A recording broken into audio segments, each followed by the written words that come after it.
La situation de la santé mentale au Sénégal est très préoccupante.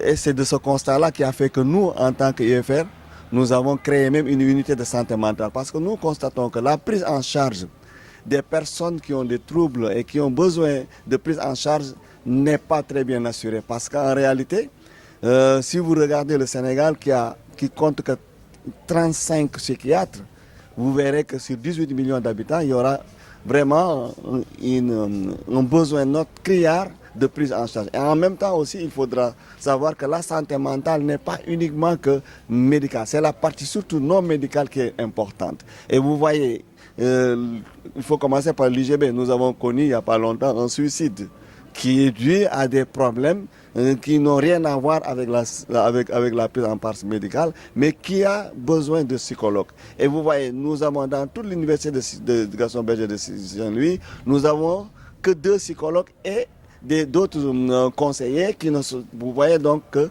la prise en charge des personnes sur le plan psychologique souffre d'un manque de moyens, souffre d'un manque d'infrastructures, mais souffre d'un personnel adéquat et compétent. C'est la raison pour laquelle nous avons mis en place notre unité de santé mentale. C'est la raison pour laquelle on a aussi mis en place une licence psychologie et des offres en santé mentale, certification sur la prévention en santé mentale. Mais que faire pour combler ce gap?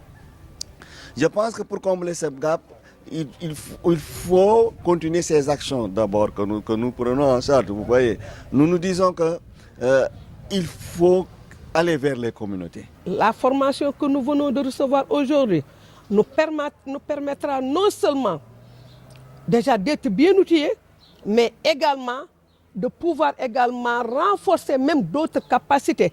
Parce que ici, vous avez ici un nombre quand même très réduit de Badians qui sont là. Mais nous serons également appelés à restituer cette formation au niveau des autres Badians qui sont sur le terrain.